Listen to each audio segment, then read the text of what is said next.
કાળના વિષયમાં જોયું હતું કે આનંદાંશનો તિરોભાવ, તો એનામાં એવું જોયું હતું કે જે વખતે બ્રહ્મમાંથી જીવાત્માનો વ્યુચ્ચરણ થાય છે ત્યારે તેમાં ત્યારે જીવાત્મામાં જે બ્રહ્મના જે બધા જ ગુણો હોય છે તે દેખાય છે. જે બ્રહ્મના જે સચ્ચિદાનંદ નંદાત્મક રૂપ હોય છે તે પ્રકટ હોય છે, ગુણો હોય છે તે પ્રકટ હોય છે.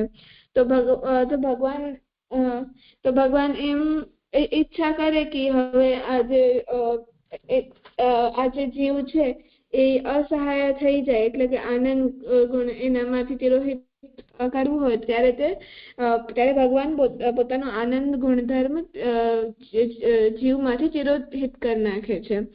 અને જ્યારે આ આનંદ ગુણધર્મ જ્યારે તિરોહિત કરે છે ભગવાન ચિદંશમાંથી, તો તે જીવ કહેવાય છે. પછી આપણે જોયું હતું કે જે આનંદ એટલે આનંદની એક ડેફિનેશન થાય છે કે અનંત, અને બીજી ડેફિનેશન થાય છે ઐશ્વર્ય, વીર્ય, યશસ્વી, જ્ઞાન, વૈરાગ્ય. આ બધું આ આનંદમાં જ આવી જાય છે. આ 6 ગુણો છે ભગવાનના. તો જ્યારે આનંદ તિરોહિત થઈ જાય છે ત્યારે આ ગુણો પણ જીવમાં તિરોહિત થઈ જાય છે.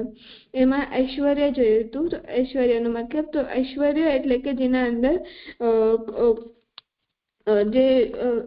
એના પછી એવું જોયું હતું કે જયારે જીવ છે એનામાં આ બધું આનંદ જે તિરોહિત થઈ જાય છે, તો આજે 6 ગુણો પણ તિરોહિત થઈ જાય છે.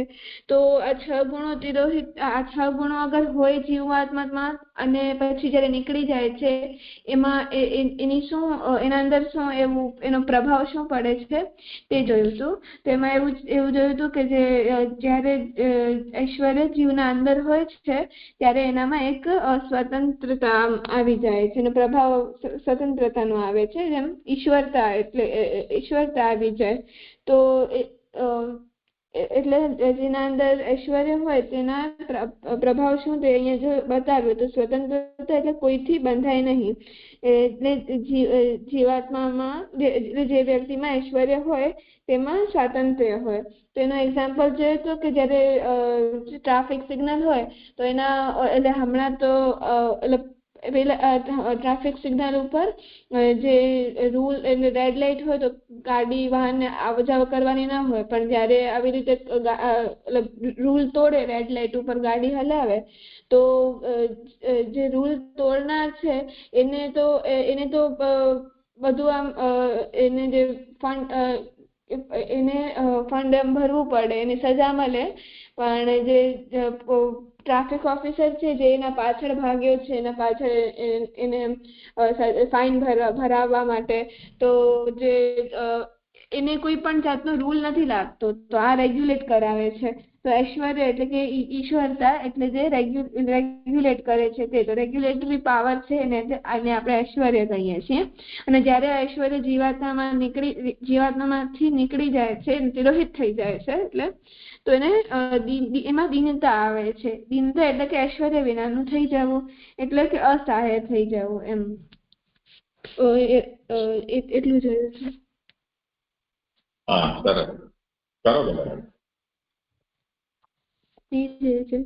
વીર્ય.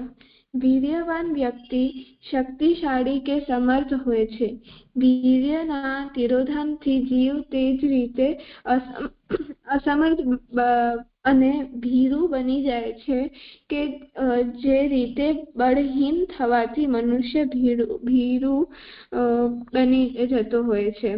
ભીરુ મનુષ્ય શત્રુઓથી પોતાના પ્રાણ કોઈ પણ ભોગે બચાવવા માટે જેમ જ્યાં ત્યાં ફાંફા મારતો હોય છે, તેમ વીર્ય રહિત થવાથી લૌકિક પરલૌકિક અનેક ભયોથી ગ્રસ્ત જીવ પોતાના ભયને દૂર કરવાના ઉપાય માત્રમાં જ અટવાઈ જતો હોય છે.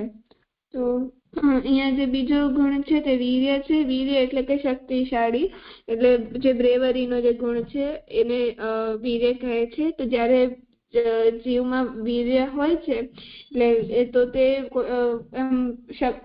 કોઈ પણ સાથે એમ શક્તિશાળી હોય તો એમ બલપૂર્વક લડી શકે છે. પણ અગર એના માટે બળ વિનાનો થઈ જાય, વીરતા વિનાનો થઈ જાય, તો એ નબળો પડી જાય છે અને કોઈ એને બીજાથી બચવાનો ભય હોય કે મને કોઈ આમ કરી નાખશે, કેમ કે તે નબળો પડી ગયો છે તો નબળા હોવાના કારણે એને બીજાથી બીક લાગે, એટલે એને તો થોડી બીક હોય. એવી જ રીતે જે આપણે જીવાત્માનું જોવું જોઈએ કે જીવાત્મામાંથી જ્યારે વીર્ય ગુણ નીકળી તિરોહિત થઈ જાય છે તો ત્યારે જીવ ને જે લૌકિક અને અલૌકિક નો ભય હોય છે. આવું સમજાયું.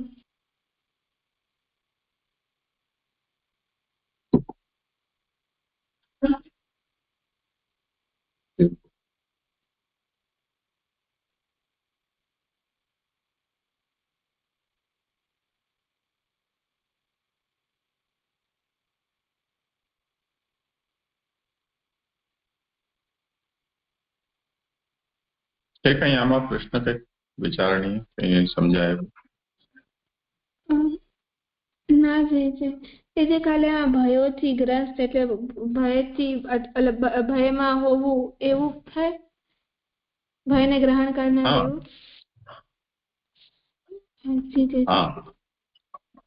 ભયથી ગ્રસ્ત એટલે ડરપોક એમ સમજી લો.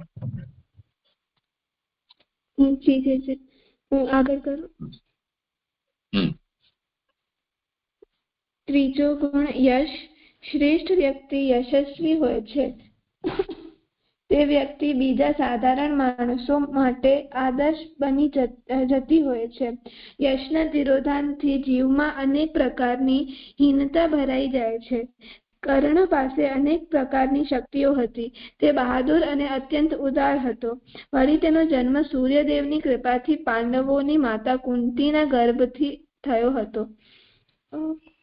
સહુ પાંડવ ભાઈઓ કરતા તે મોટો હતો. આમ છતાં તેનું લાલન પાલન રાધા નામની એક દાસી દ્વારા થયું હોવાથી લઘુતા ગ્રંથિના ભાવથી ભરેલો તે પોતાને તે રાધાનો પુત્ર જ સમજતો હતો. દાસી પુત્ર હોવાની હીન ભાવનાને કારણે તેનો બધો યશ નષ્ટ થઈ ગયો. તેના બધા શ્રેષ્ઠ આદર્શો મૂલ્યહીન બની ગયા. તે અધર્મનો પક્ષપાતી બની ગયો. વાઘના બચ્ચાનો ઉછેર જો ઘોટાઓના ટોળમાં થાય તો વાઘનું બચ્ચું પણ ઘોટાઓની માફક બે કરતું અને ઘાસ ખાતું થઈ જાય. આ જ હીનતા છે. ઘોટા નહીં, ઘેટા.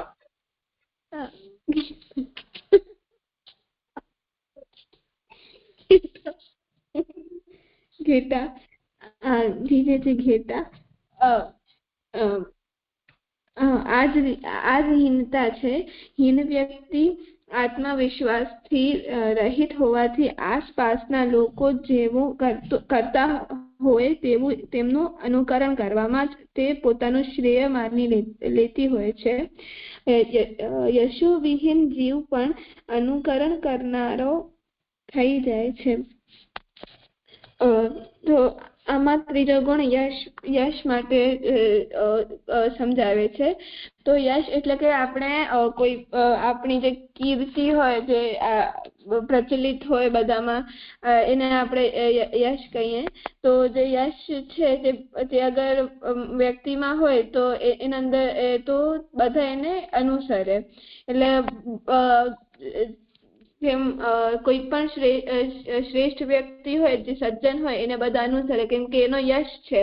જે મહાપ્રભુજી હતા, એમ સરસ વૈષ્ણવની વાર્તામાં આવતું હતું કે જે મહાપ્રભુજી જ્યાં પણ પધારતા અને એમને કોઈ પણ ઓળખતા એમ મહાપુરુષ તરીકે, એમને લાગતું કે મહાપુરુષ છે તો બધા એમને એમના શરણમાં આવતા. કેમ કે એમનામાં યશ હતો. તો એવી જ રીતે અહીંયા એમ સમજાવ્યું છે કે જેમ અહીંયા પણ એક ઉદાહરણ આપે છે કે કર્ણ અને પાંડવોનો એક્ઝામ્પલ આપ્યો છે કે કર્ણ એમ તો સૂર્યદેવના પુત્ર હતા, એટલે એમ તો પાંડવોમાં જ હતા. પણ તેમનો જે લાલન એમનો જે પાલન પોષણ એક દાસીએ કર્યો હતો, એટલે તે દાસી પુત્ર કહેવાના. અને એમનો જે યશ હતું તે સૂર્યદેવના પુત્ર, એટલા તેજસ્વી, એટલા ઉદાર, દાનવીર પણ ગણાય છે. તો આ બધા જે ગુણો હતા એ દબાઈ ગયા, એમનામાં આત્મવિશ્વાસ ન રહ્યો, દાસી પુત્ર એમ ગણાયા. એટલે તો અને એની જગ્યાએ પાંડવોમાં યશ હતો તે પ્રખ્યાત થઈ ગયા. તો એવી રીતે અહીંયા બીજો પણ એક્ઝામ્પલ આપ્યો છે કે ઘેટા અને બાઘ નો, તો જે અગર બાઘનો બચ્ચો ઘેટાના બચ્ચા સાથે મળીને રહે તો એ પણ ઘેટાના બચ્ચા જેવું બની જાય. એના જે એનાથી સ્વભાવ ને એ બધું ઘેટાના બચ્ચાઓ જેવું બની જાય. તો એવી રીતે અહીંયા સમજાવ્યું છે કે આ જે જીવ છે એનામાંથી અગર યશ ગુણ તિરોહિત થઈ જાય તો એનામાંથી આત્મવિશ્વાસ નીકળી જાય. તે જે બાકી બધા જે લોકો કરતા હોય એવી જ રીતે તે કરવાનું કરી નાખે, કે બીજું બધું શું કરે છે એવું તે કરે, એવું સમજી.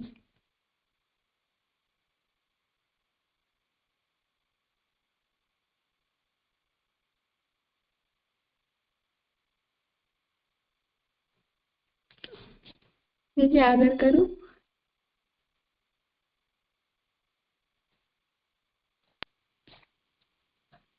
કર આગળ. કઈ પ્રશ્ન નથી ને? ના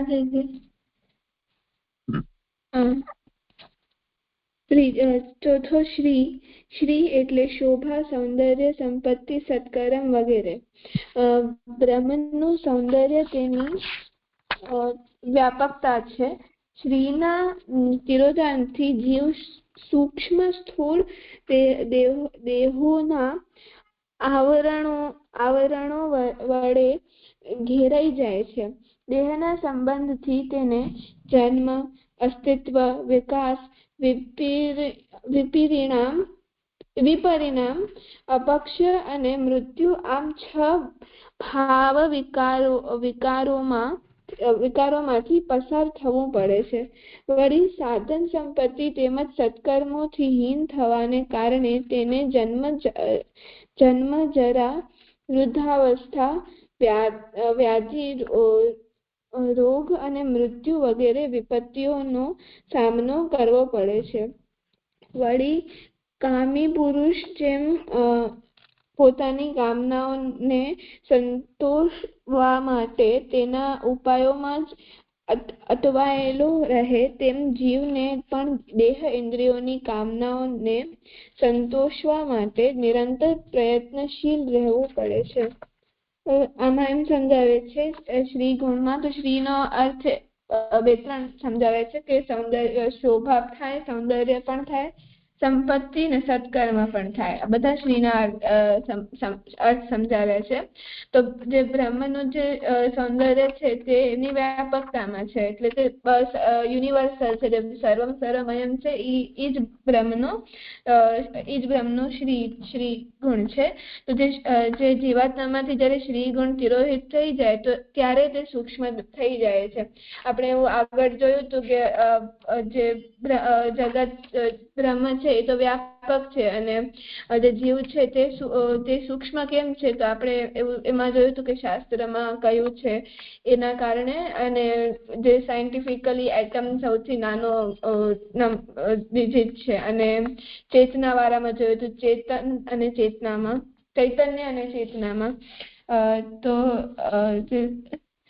સૂક્ષ્મ જ્યારે જીવાત્મામાં જે શ્રી ગુણ છે તે તિરોહિત થઈ જાય છે ત્યારે તે સ્થૂળ અને સૂક્ષ્મ અને સ્થૂળ શરીરના કોન્ટેક્ટમાં આવે છે અને તેને જન્મ પછી અસ્તિત્વ એટલે એની સત્તા, એનો વિકાસ, જે જીવન ચાલે તે, પછી વિપરિણામ અને અપક્ષ, અને પછી છેલ્લે મૃત્યુ. આ બધા 6 ભાવ વિકારોમાંથી એને પસાર થવું પડે છે. અને જે બીજી રોગ, પછી વૃદ્ધાવસ્થા અને બીજી અવસ્થાઓમાં જેવી જે વિપત્તિઓ છે એનાથી પણ પસાર થવું પડે છે. અને કોઈ કામી પુરુષો હોય એને પોતાનો જે કોઈ પણ એની ઈચ્છા હોય એ પૂર્ણ કરવા માટે તે જ્યાં સુધી ઈચ્છા પૂરી ન થાય ત્યાં સુધી સંતોષ ન મળે, એમાં જ અટકાયેલો હોય. એવી રીતે જીવાત્મા જે આ સૂક્ષ્મ શરીર સ્થૂળ શરીર સાથે બંધાયેલો છે, તો એના કારણે એનામાં જેટલી જે સૂક્ષ્મ શરીર સ્થૂળ શરીરને જે પણ કામનાઓ છે એને પૂર્ણ કરવા માટે જીવાત્મા એને સંતોષ આપવા માટે જીવાત્મા પ્રયત્ન કરે છે. જ્યારે શ્રી ગુણ એનામાંથી તિરોહિત થઈ જાય છે ત્યારે આવું કેમ કે તે સૂક્ષ્મ બની જાય છે, નાનું એવું સમજી.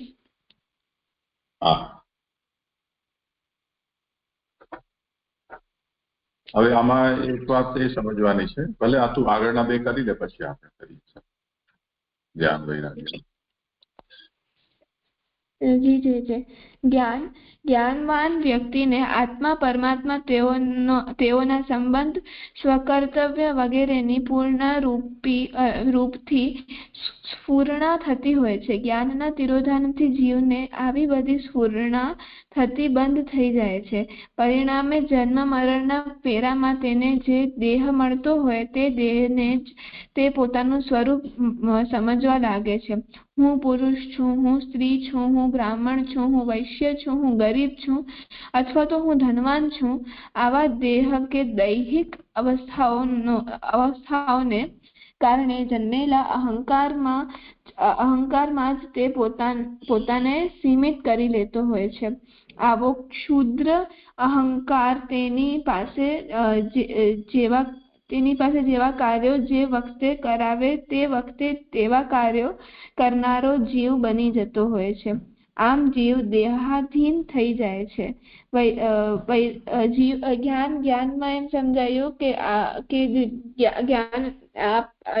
જયારે જ્ઞાન છે, જે જ્ઞાન ગુણ છે તે જીવાત્મામાંથી નીકળી જાય છે ત્યારે તે એનું જે મૂળ સ્વરૂપ છે કે તે બ્રહ્મનો અંશ છે તે ભૂલી જાય છે અને બ્રહ્મ કોણ છે એવું બધું જ ભૂલી જાય છે. અને એને જે યાદ અને એના કારણે એને જે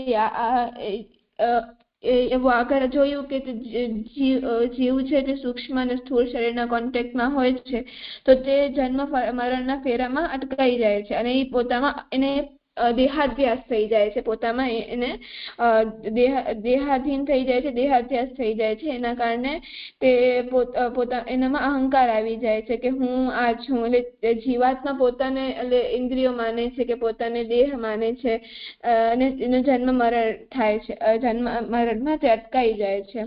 તો આવો અહંકાર તેને થાય છે. પછી વૈરાગ્ય એટલે પોતાનામાં જ પ્રસન્ન રહેવું અને સંતોષી રહેવું એ વૈરાગી હોવાનું લક્ષણ છે. વૈરાગ્યના તિરોધાનથી જીવાત્મા અસંતોષ અને અપ્રસન્નતા આવે છે. જીવાત્મામાં અસંતોષ અને અપ્રસન્નતા આવે છે. પરિણામે જન્મમાં મળતા વિખુટ પડતા પતિ પત્ની, માતા પિતા, સંતતિ, ભાઈ ભાંડુઓ તેમજ ઘર સંપત્તિ વગેરે વિષયોમાં મમતા રાખવા વાળો વિષયાસક્ત બની જાય છે.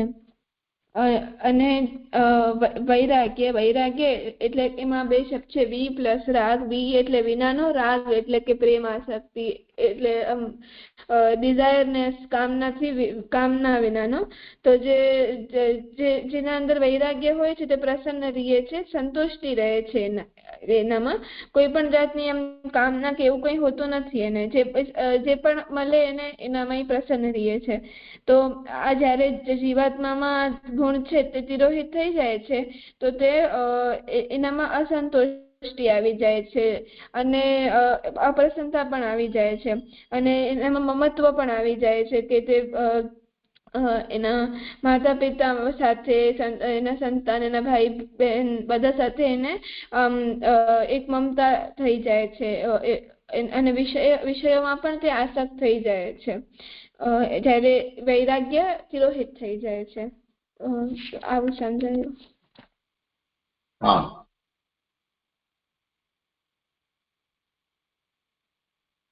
આટલું જે વિવેચન છે એ આનંદના તિરોધાનથી શું થાય છે એ આપણે જોયું 32મા પાના ઉપર. ઐશ્વર્યાદિ ગુણોના તિરોહિત થવાથી જીવ ઉપર અનેક વિપરીત અસરો પડે છે.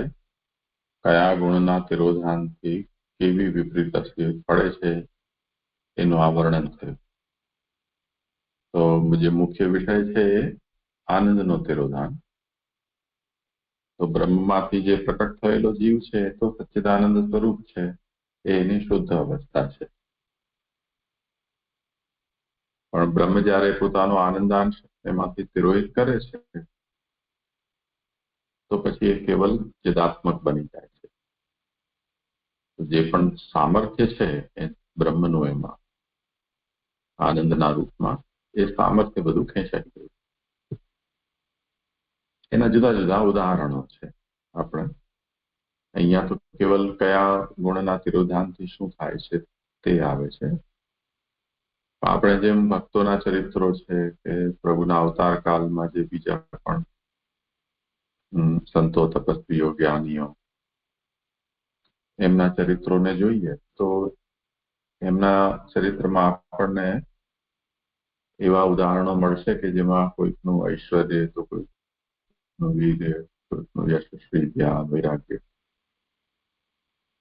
જ્યારે પણ અંશતઃ અથવા તો પૂરેપૂરું તિરોહિત થયું છે તો એના શું શું વિપરીત પરિણામો એમના ઉપર જોવા મળે છે. તો આપણે એ ભક્તોના ચરિત્રોમાં આ વાતનો અનુભવ કરી શકીએ. જેમ જે લોકોને જય વિજય છે એમને શ્રાપ થયો અને એમના 3 જન્મ થયા એમનું ઉદાહરણ છે. પછી ભક્તો, વ્રજ ભક્તોનું ઉદાહરણ આપણે લઈએ તો ભગવાન જે વખતે વ્રજમાં બિરાજતા હતા પછી ત્યાંથી ભગવાન પધારી ગયા મથુરા કે દ્વારકા. તો વ્રજના લોકો છે એમના ઉપર એનો શું પ્રભાવ પડ્યો, અથવા ભગવાને વાંસળી વગાડી અને મધ્યરાત્રિમાં વ્રજભક્તોને બોલાવ્યા અને પછી ભગવાન તિરોહિત થઈ ગયા તો એનો શું પ્રભાવ પડ્યો. એ જ રીતે પાંડવો વગેરેના ઉદાહરણમાં જઈએ તો એમનું જુગારમાં રાજ્ય બધું હારી ગયા, વનવાસ થયો, તે પછી ફરીથી એમને રાજ્ય પ્રાપ્ત થયું. તે પછી ભગવાન પ્રધાન પધાર્યા. તે બધા અવસરો ઉપર એમના જીવનમાં આ ઉતાર ચઢાવ આપણે જોઈ શકીએ છીએ. તો એ અને તે પણ બીજા ઉદાહરણો આપણે આધુનિક જે ભક્ત ચરિત્રો છે એમાંથી પણ ઉદાહરણ લઈ શકીએ. તો થોડું વિચારજો આ વિષયમાં. કાલે મને આ દરેકના ઉદાહરણ શું મળી શકે આપણને. કોની અંદર ઐશ્વર્યનું તિરોધાન થયું તો એના ઉપર શું પ્રભાવ થયો, એવી રીતે વીર્ય, યશસ્વી જ્ઞાન, વૈરાગ્ય ના તિરોધાનના શું ઉદાહરણ છે તો એનું વર્ણન તો અહીંયા આપણને મળે જ છે કે શું પ્રભાવ પેદા થાય છે. હવે એવો પ્રભાવ જે ભક્તના ચરિત્રમાં આપણને યાદ હોય એ ભક્તને એનું ઉદાહરણ બનાવી શકાય. અથવા કોઈ દેવ છે, કોઈ ઋષિ છે કે કોઈ સમર્થ વ્યક્તિ હોય.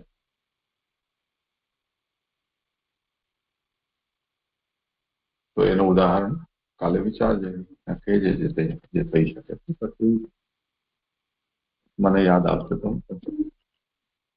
ઠીક છે. ઠીક છે.